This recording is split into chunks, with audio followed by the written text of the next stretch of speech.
Ragazzi, bentornati. Continuiamo a parlare di storia sociale e storia materiale nel Settecento. Abbiamo detto tante cose, abbiamo parlato anche sia pur brevemente della situazione agricola in Europa, situazione agricola molto molto diversificata, ve lo ricordate? Situazione agricola che ormai si sta spingendo verso la rivoluzione industriale, agricoltura modernizzata in Inghilterra, mentre nel resto d'Europa assolutamente no. Parliamo dopo l'agricoltura anche dell'industria e in particolare delle manifatture tessili, perché comunque nel Settecento le manifatture tessili restano il primo comparto industriale, la principale attività produttiva nel Seicento. Abbiamo visto che ci sono paesi in declino, l'abbiamo detto tante volte. Nel primo Seicento l'Italia settentrionale vantava il 20% dei tessuti di lana, anche la Spagna ne produceva.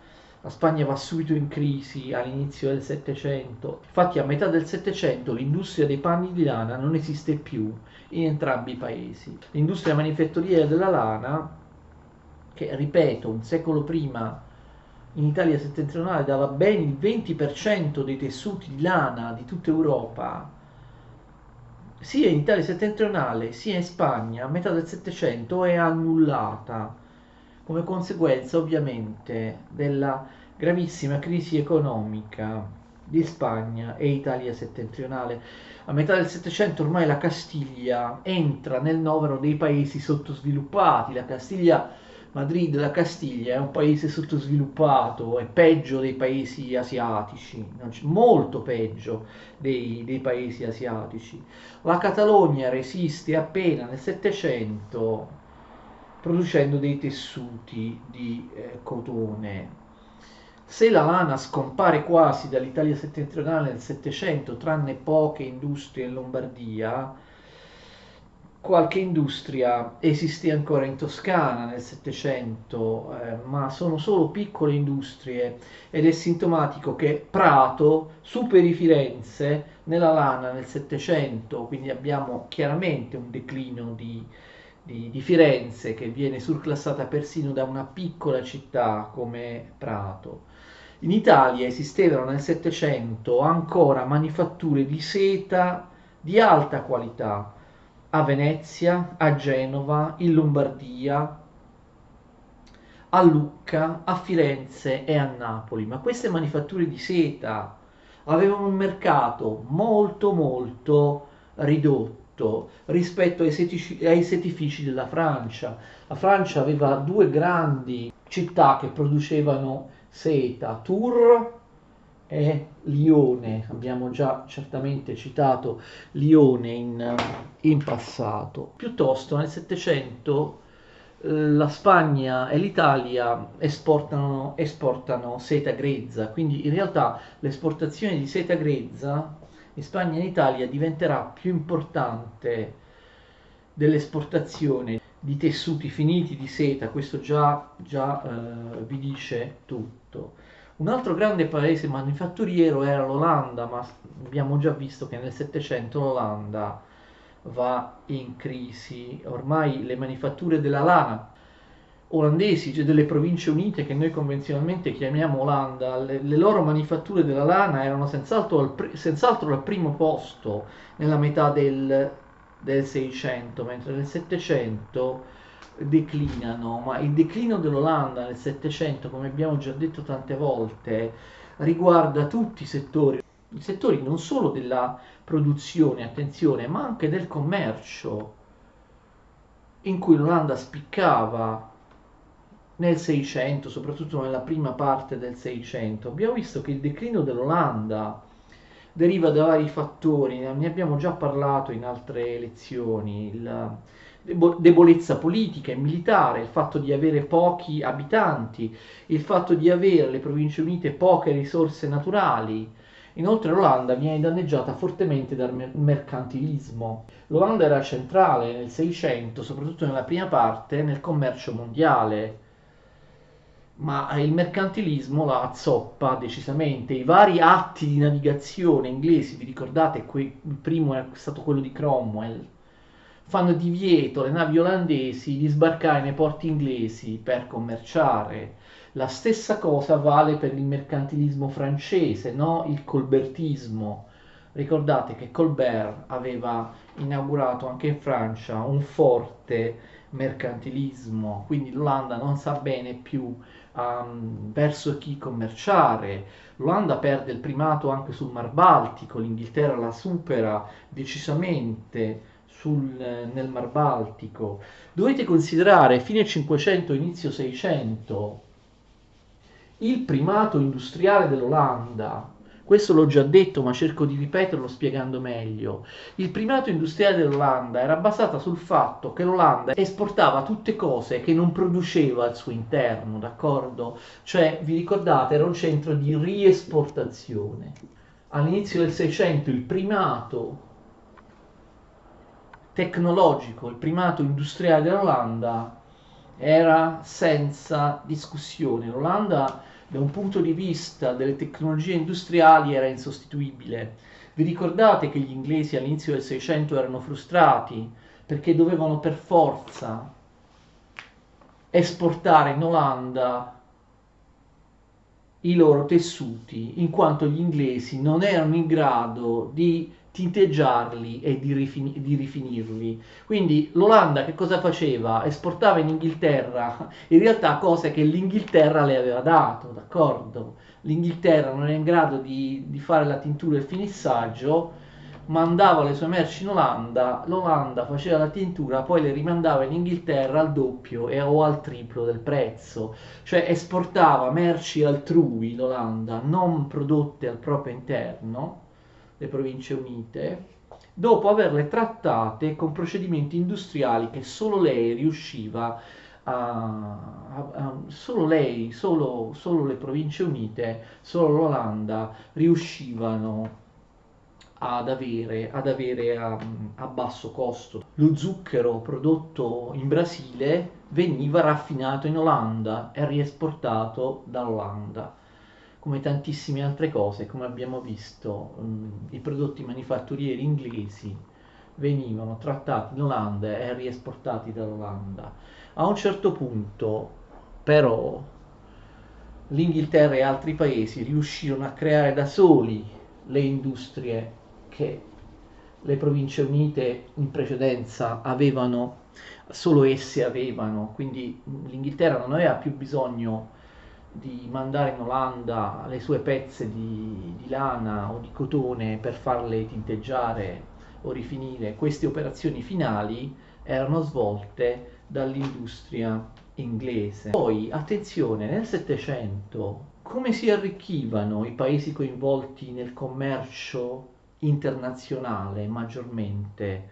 Con l'America, cioè con l'America, le cosiddette Indie occidentali. Era lì che passava la maggior parte del commercio internazionale.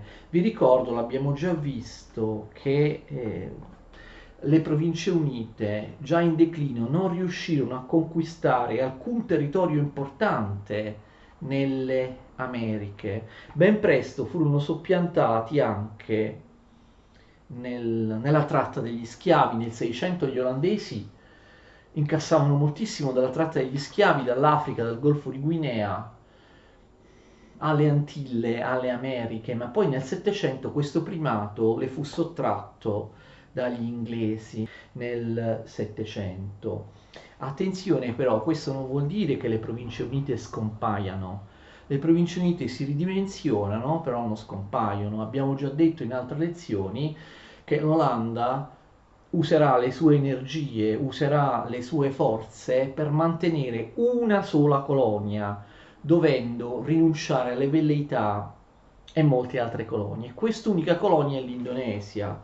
L'Indonesia, ricordate, produceva pepe e spezie, l'Olanda portava in Europa pepe e spezie. Abbiamo visto però che dal 700, a partire dal 700, nel 700 il consumo di pepe e spezie crolla enormemente perché gli europei iniziano a preferire le dolcezze, i sapori dolci, iniziano a consumare lo zucchero al posto del pepe e delle spezie. E allora che fanno? Gli olandesi impiantano coltivazioni, piantagioni di zucchero e caffè in Indonesia, l'abbiamo detto in altre lezioni. Inoltre l'Olanda diventa un grande centro finanziario. I capitali in Olanda ci sono ancora perché arriva il caffè e lo zucchero dall'Indonesia. Però l'Olanda, le Province Unite non sanno più come investire questi capitali, non possono più investirli nel commercio internazionale o nell'industria. Abbiamo visto tutti i settori in cui le Province Unite erano in declino. Allora che fanno? Investono i capitali nella finanza. I mercanti diventano banchieri. Quindi da paese commerciale l'Olanda nel Settecento diventa paese finanziario, diventa un grande centro finanziario. Questo è un'ottima mossa. La stessa cosa, vi ricordate, era successo un po' agli stati italiani del Cinquecento. Anche gli stati italiani del Cinquecento si erano trasformati da, da centri commerciali a centri finanziari. Cioè anche nell'Italia del Cinquecento i mercanti erano diventati banchieri. La stessa cosa succede nell'Olanda, nelle Province Unite nel Settecento. L'Olanda diventa un grande centro finanziario, ci sono banche che prestano soldi a tutti. Pensate che la stessa Inghilterra, la prima potenza del mondo, nel Settecento si indebita fortemente con l'Olanda, cioè con i banchieri olandesi. Amsterdam diventa un grandissimo centro finanziario e anche assicurativo, il business delle assicurazioni. E quindi va bene, abbiamo detto i paesi dove le manifatture declinano, compresa l'Olanda. Quali sono allora i paesi in cui le manifatture sono più forti nel Settecento? Ovviamente al primo posto l'Inghilterra, che ormai sta realizzando la rivoluzione industriale, al secondo la Francia e al terzo, attenzione, per quanto riguarda i prodotti delle manifatture nel Settecento, un po' a sorpresa, i Paesi Bassi austriaci. I Paesi Bassi austriaci, quelli che erano prima i Paesi Bassi spagnoli, poi ovviamente sotto l'Austria Paesi Bassi austriaci, cioè l'attuale Belgio, addirittura nel Settecento i Paesi Bassi austriaci riescono a superare l'Olanda per quanto riguarda i prodotti delle manifatture. Una cosa che sarebbe stata impensabile nel Seicento, quando il Belgio, cioè i Paesi Bassi che all'epoca erano spagnoli, dovette cedere il primato alle Province Unite, cioè all'Olanda. Invece nel Settecento si ricrea la situazione del Cinquecento, cioè le Fiandre meridionali, i Paesi Bassi austriaci, il futuro Belgio, ridiventano come erano nei secoli passati grandi produttori di tessuti manifatturieri, città come Gand, Bruges, Bruxelles, Ypres e così via. Le corporazioni hanno una grande responsabilità nell'arretratezza economica di molte nazioni. Ricordate che abbiamo già detto, non lo rispiegherò in maniera precisa, che le corporazioni bloccano la libera concorrenza e comunque non favoriscono neppure la- le innovazioni tecnologiche, d'accordo? Bloccano il lavoro, d'accordo? Bloccano la libera concorrenza, scoraggiano le innovazioni tecnologiche. Naturalmente non in tutti i paesi le corporazioni sono molto forti, corporazioni che vengono chiamate anche gilde, in Italia vengono chiamate arti. Le corporazioni purtroppo per noi erano forti nel Settecento, erano molto forti in Italia e sono uno dei motivi che spiegano appunto eh, l'arretratezza dell'economia italiana. in Inghilterra non è che non vi fossero le corporazioni, attenzione, in Inghilterra le corporazioni erano meno forti, ma è anche vero che le leggi, le regole delle corporazioni erano, erano fortemente aggirate, d'accordo? Erano fortemente aggirate. Per esempio anche il lavoro, ne parleremo, il lavoro a domicilio, il lavoro dei contadini quando non lavorano la terra a domicilio, con telai e filatoi prestati dal mercante imprenditore, permette appunto ai mercanti imprenditori inglesi di non seguire le regole delle corporazioni, così come avviene con le prime fabbriche, le protoindustrie. L'Inghilterra è già ai blocchi di partenza per la rivoluzione industriale, mentre gli altri paesi, nel Settecento, mentre gli altri paesi si industrializzeranno solo, se va bene, all'inizio dell'Ottocento, comunque durante l'Ottocento. Quindi l'Inghilterra ha già in queste terre recintate dei capannoni, lo vedremo dopo meglio, con dei telai, per quanto tradizionali, non ancora meccanici, in cui il lavoro è vigilato, in cui il lavoro diventa salariato. Abbiamo la nascita delle fabbriche, abbiamo la nascita del proletariato che ovviamente all'inizio è veramente una massa di disoccupati, poi il proletariato si estenderà, sapete, anche come attraverso le workhouses, attraverso l'utilizzo di manodopera all'interno dei centri di lavoro forzato dove le persone erano internate e costrette a lavorare. Dopo il 1750 l'Inghilterra diventa una grandissima produttrice di ferro, d'accordo? L'estrazione di ferro nella miniera. In pochissimi anni l'Inghilterra mette su una straordinaria industria del ferro dopo il 1750, ma c'è da dire che anche la Russia lo fa. La Russia al primo posto, supera addirittura l'Inghilterra dopo il 1750.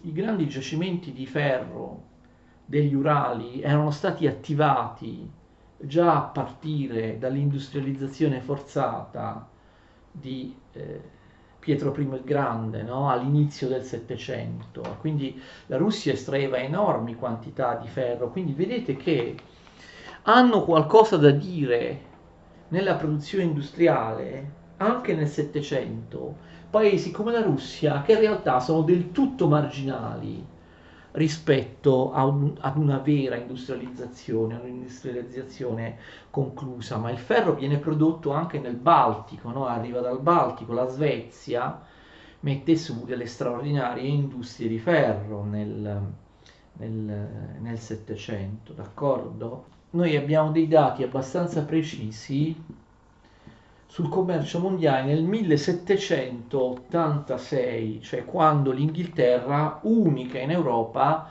si era già avviata alla rivoluzione industriale. Guardate, il commercio mondiale 1786, l'Inghilterra è al primo posto del mondo col 26,15, la Francia però è al secondo posto col 21,62, quindi vedete, malgrado fosse molto meno industrializzata l'Inghilterra, la Francia è ancora un avversario, l'unico, diciamo, l'unica concorrente della Gran Bretagna alla fine del Settecento. Questo dipende soprattutto da Haiti, l'isola dello zucchero. Abbiamo visto che la Francia ottiene enormi profitti dall'importazione in Europa dello zucchero di Haiti, non solo in Europa, anche negli Stati Uniti d'America. Questo arricchisce moltissimo la Francia. Il bello è che poi la Francia perderà a Haiti, la sua gallina dalle uova d'oro, durante la rivoluzione francese, definitivamente all'inizio dell'Ottocento. Haiti, lo vedremo, sarà uno dei primi, se non il primo paese coloniale abitato da persone di colore a rendersi indipendente. L'Inghilterra poi supererà nettamente l'Olanda anche come centro finanziario. Nel 1694 viene fondata la Banca d'Inghilterra, La Banca d'Inghilterra all'inizio viene fondata con dei compiti molto scarsi, con un capitale molto basso, ma ben presto diventerà potentissima nel Settecento. Ovviamente la Gran Bretagna imita l'Olanda che ha fondato la prima banca di Stato al mondo nel 1609, quindi Province Unite 1609, Gran Bretagna, banca di Stato, Banca d'Inghilterra nel 1694. La superiorità della Banca d'Inghilterra rispetto a tutti gli altri centri finanziari era data dalle enormi riserve di oro e di argento con cui la Banca d'Inghilterra poteva garantire la propria carta moneta, cioè l'Inghilterra dava dei pezzi di carta, dei titoli che potevano, attenzione, in tutto il mondo essere cambiati in qualunque momento a vista con l'oro o l'argento, perché appunto l'Inghilterra garantiva questo con enormi riserve auree e di argento. Questi titoli, queste vere e proprie banconote, iniziano a essere stampate in sempre maggiore quantità e scambiate in tutto il mondo oppure scambiate con oro e argento in qualunque momento, e quindi si tratta da parte dell'Inghilterra della produzione della prima vera carta moneta del mondo, la prima vera carta moneta circolante in tutto il mondo, accettata in tutto il mondo. Da questo punto di vista la Francia resta indietro, la Francia non ha una banca di Stato nel Settecento, dovrà sempre basarsi sui prestiti di banchieri privati, d'accordo? Diciamo delle ultime cose sulla crescita demografica. Vi ricordate che c'è una notevolissima crescita demografica nel Settecento? Diciamo qualcosa poi quindi anche sul Malthus, uno studioso inglese, e la sua dottrina, il malthusianesimo. Nel Settecento la popolazione aumenta enormemente in Europa, il bello è che all'inizio non se ne accorge nessuno, cioè la percezione è esattamente contraria. Anche se si legge il dibattito sulla popolazione nel 1748, nel classico di Montesquieu, Lo spirito delle leggi, l'impressione di Montesquieu nel 1748 è che la popolazione stesse diminuendo, ma la stessa cosa se leggete le opere di Voltaire, i pamphlet di Voltaire, Voltaire lo dice spessissimo, ci stiamo estinguendo, la popolazione sta calando. E in realtà succedeva esattamente l'opposto, anche se ci vollero almeno 50 anni per accorgersene, perché non c'erano dei veri censimenti. A un certo punto però se ne accorgono tutti. La popolazione sta aumentando enormemente. Attenzione, prima del Settecento gli stati non si occupavano molto della demografia, della popolazione, del numero di abitanti, se non perché volevano individuare le persone che potevano pagare le tasse. Invece nel Settecento, all'interno di un clima capitalistico, efficientistico e illuministico, in cui il profitto, diciamo, viene valorizzato moltissimo, tutti i sovrani e tutti gli stati capiscono che è per loro un bene avere un aumento di popolazione, sia per una questione di prestigio, o comunque l'aumento della popolazione indica la ricchezza dello Stato, sia per una specifica questione militare, aumenta la popolazione, avremo più soldati, d'accordo? Il Settecento è l'epoca della formazione di eserciti nazionali sempre più vasti, non più basati soltanto sui mercenari. Quindi la popolazione aumenta e i sovrani, un po' tutti, vogliono che aumenti, d'accordo? Proprio tutti. C'è uno che però non è d'accordo, si chiama Malthus. Secondo Malthus, l'aumento della popolazione porterà a ogni sorta di disastro. Lui cerca di dimostrare che l'aumento della popolazione è disastroso per l'economia. Lo fa in un saggio che avrà un enorme successo e verrà ristampato moltissime volte all'inizio dell'Ottocento, però il saggio è proprio della fine del Settecento, d'accordo? Se non sbaglio, è del 1798. L'opera di Malthus si chiama Saggio sul principio di popolazione nei suoi effetti sul futuro miglioramento della società. Malthus dice che se la popolazione aumenta come sta aumentando adesso, Malthus fa delle ricerche, attenzione, ha delle statistiche molto aggiornate perché si basa sulla crescita della popolazione degli Stati Uniti che abbiamo visto è enorme.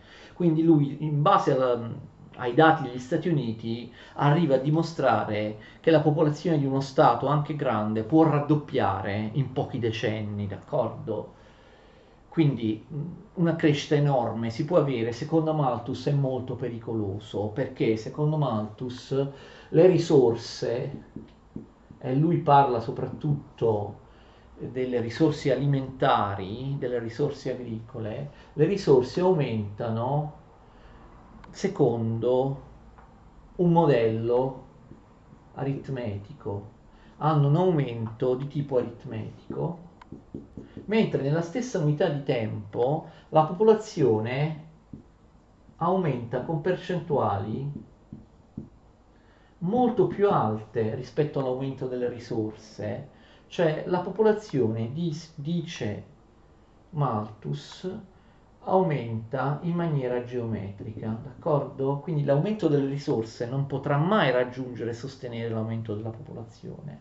Le risorse aumentano secondo un gradiente aritmetico, la popolazione aumenta secondo un gradiente geometrico.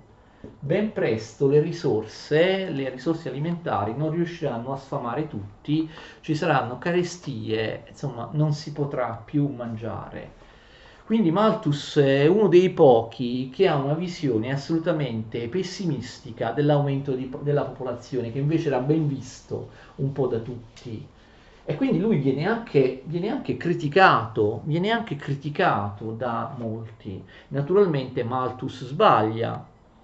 Malthus non poteva rendersi conto degli effetti della rivoluzione industriale, della tecnologia che avrebbero consentito ovviamente di moltiplicare le risorse agricole, i beni alimentari per una popolazione, appunto anche per una popolazione che aumentava in maniera enorme, ciò che avvenne ovviamente nell'Ottocento, ciò che è avvenuto nel Novecento. Tuttavia Malthus era pessimista e quindi proponeva dei freni, diceva che bisognasse bloccare l'aumento della popolazione con dei freni che potevano essere anche volontari, d'accordo? Secondo Malthus era preferibile non sposarsi, era preferibile il celibato, era preferibile non fare figli. Da un punto di vista morale, lui diceva, le coppie sposate dovrebbero chiedersi se sono in grado di mantenere i propri figli, quindi bisognerebbe procreare dei figli solo quando si ha una situazione economica in grado di sostenere la vita di questi figli, d'accordo? Quindi lui è assolutamente favorevole a non fare dei figli. I freni contro la popolazione possono essere anche appunto il ritardo del matrimonio, sposarsi tardi, magari fare soltanto un figlio e così via. Per lui anche lo Stato doveva cercare di disincentivare le nascite e qui vengono le polemiche veramente molto forti. Malthus è un nemico dei poveri, ce l'ha con i poveri. I poveri che già sopravvivono a stento, che fanno la fame, non dovrebbero assolutamente avere figli e lo Stato dovrebbe intervenire per impedirglielo. Lui dice che i poveri non dovrebbero sposarsi, dovrebbe essere vietato ai poveri di sposarsi, dovrebbe essere fortemente consigliato ai poveri di non avere figli, d'accordo? Di non avere figli. Malthus usa anche delle espressioni piuttosto crudeli. Non c'è posto per i poveri nel banchetto della natura. I poveri sono inutili, i poveri sono un peso, i poveri non si devono moltiplicare, sono solo un fardello per lo Stato che non può dare loro lavoro, non può dare loro da mangiare. Quindi secondo Malthus i ricchi possono ancora permettersi di avere figli, magari devono un po' limitarsi, così eccetera, ma i poveri assolutamente non devono avere figli. Capite che questo suscitò un'ondata di critiche perché Malthus ovviamente ce l'aveva con i poveri, critiche da parte dei cattolici, dei protestanti, ma anche dei socialisti nell'Ottocento, perché sembrava che Malthus volesse dire che i poveri fossero responsabili della loro povertà e che essere povero era un male, era un pericolo in sé, d'accordo? Significava essere un qualcosa che lo Stato non poteva permettersi e quindi lui era contrario alla legge sui poveri che c'era in Inghilterra, la cosiddetta Poor Law, le leggi sui poveri che davano dei sussidi, davano gli incentivi ai poveri. Secondo Malthus uno Stato non deve assolutamente aiutare i poveri, d'accordo?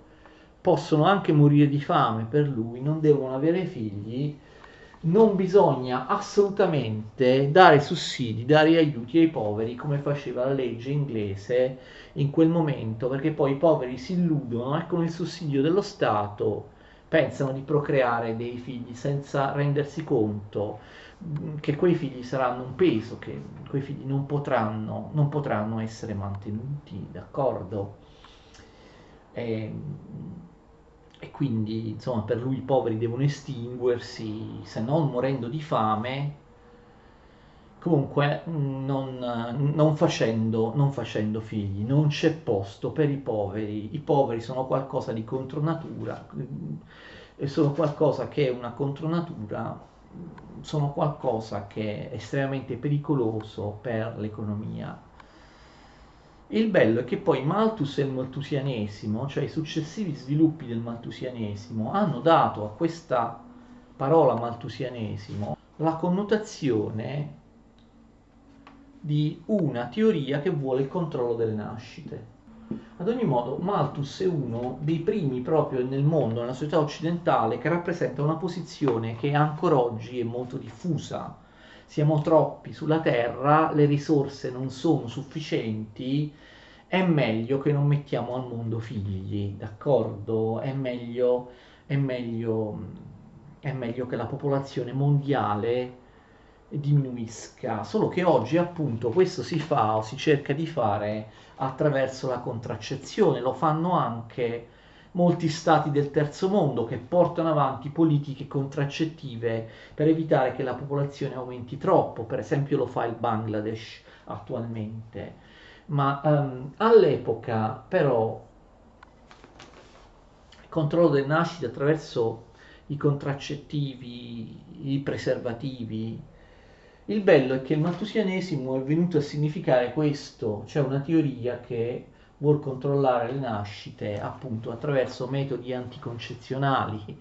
Ma la cosa, insomma, piuttosto singolare è che Malthus era un uomo di chiesa, un severo moralista, era assolutamente contrario ai metodi anticoncezionali, era assolutamente contrario a quei rudimentali preservativi che abbiamo visto in qualche lezione precedente iniziavano a essere usati soprattutto in Francia. Lui assolutamente diceva che i metodi anticoncezionali o i preservativi erano proprio un'espressione del vizio, d'accordo?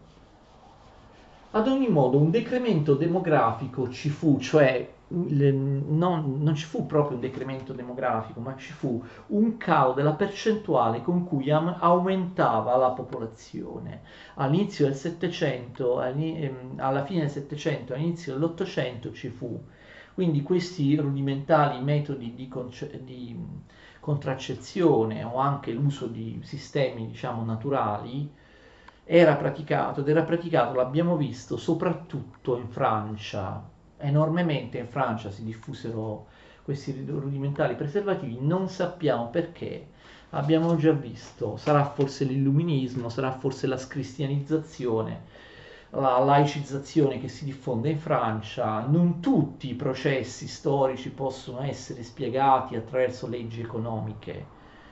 A volte vi sono delle motivazioni psicologiche, delle motivazioni di psicologia delle masse che sono difficili da capire. Comunque abbiamo detto qualcosa anche su Malthus e il malthusianesimo. Ci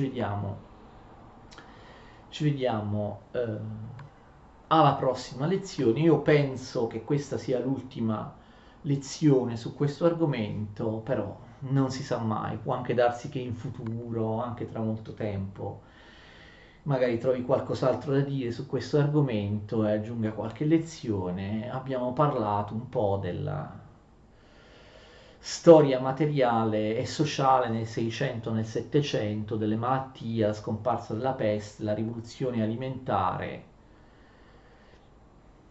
la demografia, tante altre cose, le strutture agricole, le strutture industriali, i cambiamenti all'interno della famiglia, i cambiamenti profondi in materia di religione. Spero che questo gruppo di argomenti abbia suscitato il vostro interesse. Buonasera.